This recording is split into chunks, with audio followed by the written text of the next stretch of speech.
In the quiet corners of my heart, I never imagined my marriage could shatter under the weight of a single casually spoken sentence, uttered with an unsettling calmness. Please, just one night with him. Her name was Elise, and for nearly 10 years, we had built a life together, woven from the comforting threads of routine, shared glances, and the gentle rhythm of everyday moments. Each morning, we'd sit across from each other, cradling mismatched coffee mugs, our fingers brushing as we passed the sugar. Friday nights were sacred, wrapped in a worn quilt, nestled side by side on the sofa, lost in the quiet hum of our favorite series.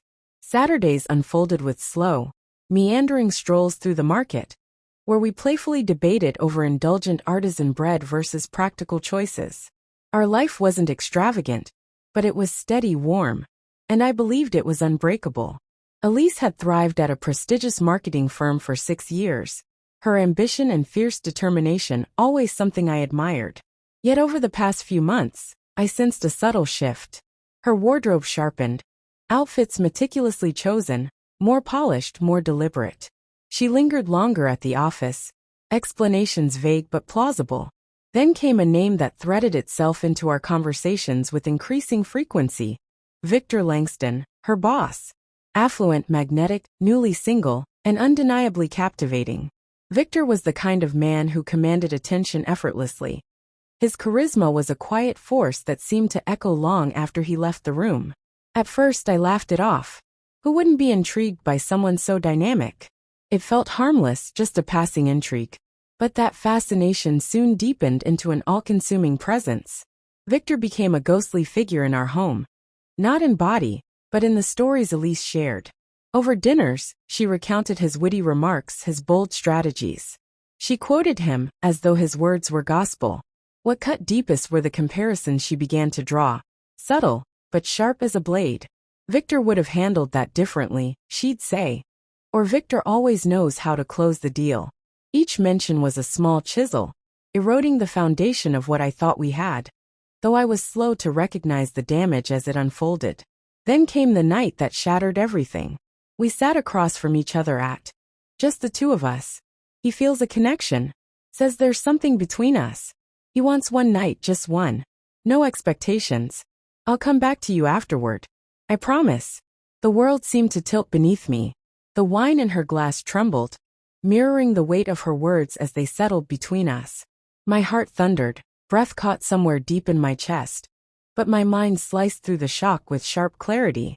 This wasn't a fleeting whim born of weakness or confusion. No, this was a carefully made choice. One she had likely wrestled with for days, perhaps weeks. She wasn't asking for permission. She was gauging how much of my pride I had already sacrificed to keep her tethered. You want to spend a night with him? I asked, my voice unnervingly calm, steady as stone. She nodded, face composed but shadowed with exhaustion. Just one night. We'll stay the same after.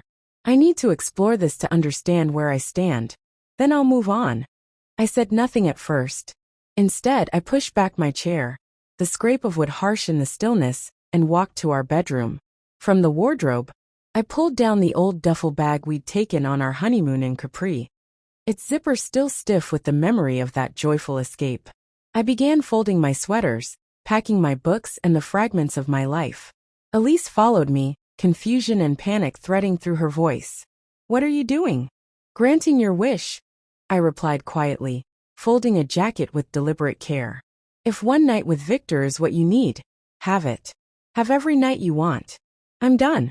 She let out a shaky laugh, like this was some stunt that would fade by morning. But I wasn't pretending. That night, sleep eluded me. The pale glow of my laptop cast long shadows as I drafted divorce papers, sending them to my attorney by email.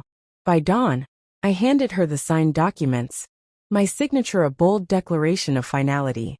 You were ready to trade our marriage for a single night with your boss, I said, my voice steady despite the ache clawing at my heart. So now you're free. No more secrets, no more lies. You can live the life you chose. Her composed facade crumbled.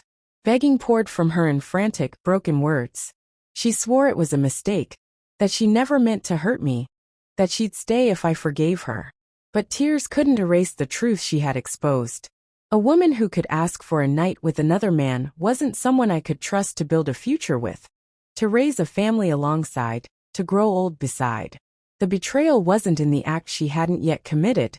It was in the ease with which she voiced the desire, as if our decade together was nothing more than a minor inconvenience.